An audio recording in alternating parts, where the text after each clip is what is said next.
Imagine preparing for an entrance exam for years, finally getting into a college, and then losing your dream branch.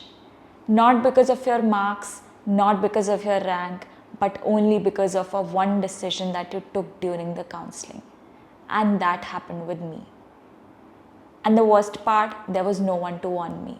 So if you are sitting for counseling this year, watch this video till the end. अगर तुम मुझे पहले से follow कर रहे हो and मेरी videos देख चुके हो तो तुम्हें पता है कि engineering was never the plan A. Literally plan का पार्ट भी नहीं था वो. And I was just preparing for NEET. But JEE तो मैंने प्रैक्टिस के लिए दे दिया. उस साल नीट का score was not what I expected. I had options but JEE में I had better options. So मुझे डिसाइड करना था एंड काउंसलिंग भी आ रही थी. बट नीट के बारे में मुझे सब पता था कि क्या कॉलेजेस है, काउंसलिंग का प्रोसेस क्या होता है, कट ऑफ्स कैसे होती हैं, मैं क्या प्रेफरेंस लिस्ट बनाऊंगी. बट जेई ज़ीरो, कोई आइडिया नहीं था. बस ये पता था कि CSIT अच्छी ब्रांचेस होती हैं, वो मिल गया तो मैं ले लूँगी. तो सबसे पहला स्टेप वाज कि मैं कॉलेजेस एक्सप्लोर करना स्टार्ट करती हूँ. एंड मैंने बहुत सब एक्सप्लोर करने के बाद फाइनली डिसाइड किया कि मैं सिर्फ जैक दिल्ली की काउंसलिंग में बैठने वाली हूँ. बट अब मुझे काउंसलिंग का प्रोसेस भी नहीं पता. बस इतना पता है कि मैंने पहले अप्लाई किया. फर्स्ट चीज़ जो आई मेरे सामने वो थी प्रेफरेंस लिस्ट. अब मुझे कॉलेजेस के बारे में तो पता ही था क्योंकि ये सब देखने के बाद ही मैंने डिसाइड किया था कि मैं सिर्फ जैक दिल्ली की काउंसलिंग में बैठूंगी. और भी काउंसलिंग्स होती है. मैंने जब जैक दिल्ली डिसाइड किया था तो मेरे दिमाग में सेट था. मैंने सब कट ऑफ वगैरह देख ली थी एंड आई न्यू कि मुझे क्या मिलने वाला है. मतलब ऐसे गेस तो लगा ही लेते हो तुम, राइट? तो सेम मैंने पूरा गेस लगा लिया था और गेस बहुत बढ़िया मार्जिन से लगाया था. तो मुझे पक्का था कि मुझे क्या मिलेगा. तो सोचो मैंने क्या प्रेफरेंस डाली होगी. मोस्टली बच्चे सारे कॉलेजेस जितने भी होते हैं काउंसलिंग में उनकी सारी branches as a preference list बना के डाल देते हैं. मैंने ऐसा कुछ नहीं किया. मेरी प्रेफरेंस लिस्ट में सिर्फ 3 चॉइस थी. Yes, 3, not 30. मुझे पता है सारे बच्चे कम से कम 30 प्रेफरेंस तो बढ़ते होंगे, राइट? मेरी सिर्फ 3 थी. मैं इतनी क्लियर थी. हाँ, मैं क्लियर थी क्योंकि मैंने बहुत बढ़िया रिसर्च कर ली थी. मुझे पता था कि मुझे IGTTUW की IT मिल जाएगी, वो भी फर्स्ट राउंड में. I was very clear. Like last year का मैंने कट ऑफ देख लिया था एंड मेरी रैंक से बहुत अच्छा खासा डिफरेंस था, लाइक 5-6 हज़ार का. तो वॉज लाइक कि मुझे पता था जब मुझसे 6,000 ज़्यादा वाले को पिछले साल मिल गया तो मुझे इस साल मिल ही जाएगा, वो भी फर्स्ट राउंड में. That was the cut off for general.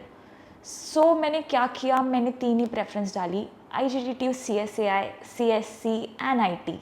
उसके नीचे कुछ नहीं, फुल स्टॉप. अब तुम सोच सकते हो कि एक बहुत बड़ा रिस्क भी है.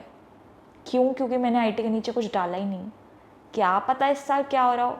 एंड आगे स्टोरी इंटरेस्टिंग होगी क्योंकि मैंने काउंसलिंग भर दी, प्रेफरेंस लिस्ट डाल दी. अब आता है फर्स्ट राउंड का रिज़ल्ट. मुझे IGTTU की IT तो छोड़ो, मतलब बेसिकली वही मेरा लास्ट प्रेफरेंस था. तो मुझे कुछ एलोकेट नहीं हुआ. उसमें लिखा आया no seat allocated according to your preference list for this round. मैं हक्का बक्का रह गई. आई वाज लाइक कि क्या हो गया. मैं शॉक में चली गई, मैं ट्रॉमा में चली गई कि मतलब यार मैंने कुछ गलत तो नहीं कर दिया. मैंने मतलब उसके नीचे कोई ब्रांच ही नहीं भरी. ऐसा तो नहीं होगा कि मुझे मतलब अपने मार्क्स वेस्ट करने पड़ेंगे ये साल, मुझे कुछ नहीं मिलेगा एंड तक. मैं 1-2 दिन ट्रॉमा में रही जब तक राउंड 1 का बेसिकली कट ऑफ नहीं आ गया, क्योंकि तुम्हें पता है हर राउंड के बाद आता है. जब मैंने वो देखा आई वॉज लाइक ठीक है, 500 रैंक का डिफरेंस था लिटरली जो कट ऑफ गई थी. तो आई वॉज लाइक ठीक है, नेक्स्ट राउंड में तो मिल रहा है. फिर मुझे थोड़ी सांस में सांस आई. आई वॉज लाइक मैं तो भाई सच्ची पूरे मेरे जो भी मेहनत थी 2-3 साल की वो पूरा दिमाग में से घूमने लग गई थी उस टाइम जब मैंने रिजल्ट देखा था नो सीट एलोकेटेड, कि यार मैंने कुछ गलत का तो नहीं कर लिया, मेरा साल फिर से क्या बर्बाद तो नहीं चला जाएगा. सच्ची बता रही हूँ, ये प्रेशर तुम्हें भी पता है.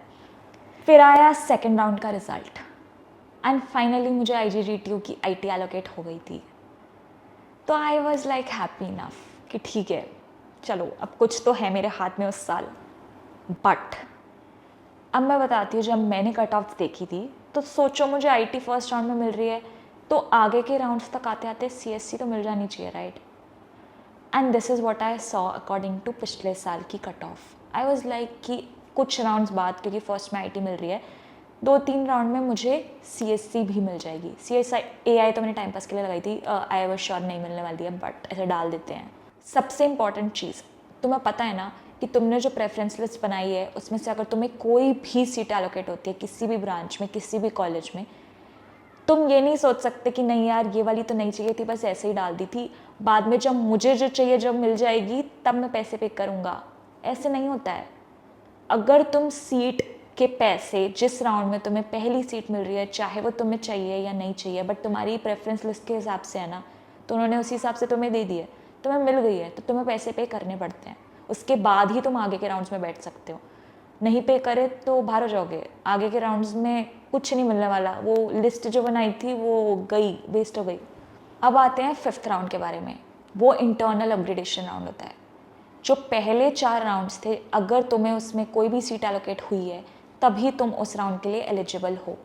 Eligible in the sense of course जिनको नहीं मिली वो लोगों का भी ऐसा आएगा राउंड 5 करके, बट उनको कुछ सीट नहीं एलोकेट होगी, क्योंकि वो राउंड सिर्फ उनके लिए है जिनको अभी पहले 4 राउंड्स में कोई भी सीट एलोकेट हुई है।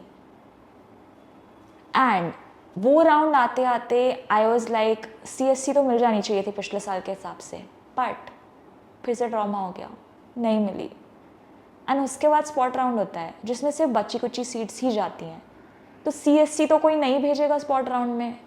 एंड मुझे सिर्फ इतना ही पता था उस टाइम तक, तो मैं एक डिलेमा में आ गई। हर राउंड में तुम्हें ऑप्शन आता है, जिस राउंड में तुम्हें पहली सीट मिलती है उससे लेके एंड तक, कि do you want a freeze और do you want a float. तो बेसिकली मैं हो गई अब कंफ्यूज।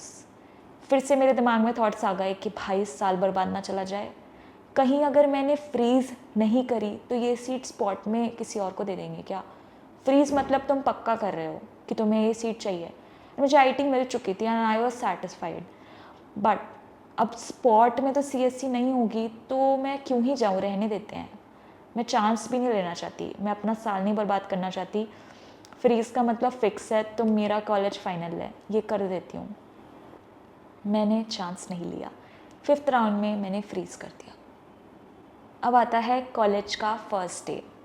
जब मैं कॉलेज घुसी मुझे पता चलता है कि स्पॉट के बाद एक इंटरनल अपग्रेडेशन होता है, which is like internal spot round कह लो या कॉलेज का इंटरनल अपग्रेडेशन। वो सिर्फ उन बच्चों के लिए होता है जिन्होंने अपनी सीट फ्लोट पे छोड़ी थी। एंड मुझे इस बारे में कोई आइडिया नहीं था। एंड सीरियसली जो कट ऑफ गई थी, which was kinda, I knew one of the students, उसकी rank, and it was around me, and she got CSC that time, college में एंटर होने के बाद। मुझे उस टाइम बहुत दुख हुआ। आई वॉज लाइक यार CSC मिल जाती, ये क्या करा मैंने। किसी ने बताया ही नहीं कि ऐसा भी कुछ होता है, कि कॉलेज में भी इंटरनल अपग्रेडेशन होता है, वो सिर्फ वही बच्चे एलिजिबल है जिन्होंने फ्लोट पे छोड़ी है। ये तो घपला हो गया मेरे साथ। तो मैं सच्ची बता रही हूँ, अगर तुम कभी भी डिलेमा में आओ, फ्रीज़ करने का मतलब ये नहीं है कि फ्लोट पे छोड़ोगे तो घाटा हो जाएगा। मेरे को तो समझ नहीं आता इन्होंने फ्रीज़ बनाया भी क्यों है। मैं चाहूँगी ना कि मुझे जो एलोकेट हुआ है मेरी प्रेफरेंस लिस्ट में, अगर कुछ ऊपर का है तो मुझे वो मिल जाए। हाँ, बच्चे गलत प्रेफरेंस भर सकते हैं, तो मैं भी उसके लिए बनाया हूँ, बट मोस्टली तुम देखो तो 99% बच्चों को ऊपर वाला ही चाहिए होता है, जो उन्होंने प्रेफरेंस का मतलब क्या है। तो मैं हर बार ही चाहूँगी कि मैं फ्लोट पे छोड़ूँ, मुझे कुछ बेटर मिले, मैं यही चाहती हूँ। तो ये ऑप्शन इन्होंने बहुत कंफ्यूजिंग रखे हैं, बट प्लीज़ बी क्लियर, हमेशा फ्लोट पे छोड़ दो अगर तुम्हारी प्रेफरेंस लिस्ट सही है। अगर तुमने कुछ बेवकूफ़ी करी और प्रेफरेंस लिस्ट में ही कुछ घपला है, तो येस, तुम्हें जब भी तुम्हारी सही वाली ब्रांच एलोकेट हो फ्रीज़ कर दो। बट उसके अलावा आई डोंट सी कि क्या ही यूज़ है फ्रीज़ के बटन का। But that was like my story, so I wanted to share it with you guys. Please do subscribe, and मैं बहुत ऐसे ही अपने चैनल पे वीडियोस लाऊंगी टॉकिंग अबाउट माय स्टोरी, मेरी मिस्टेक्स, जिससे आप सीख सकते हो और आप ऐसी मिस्टेक ना करो। So do follow me and bye bye.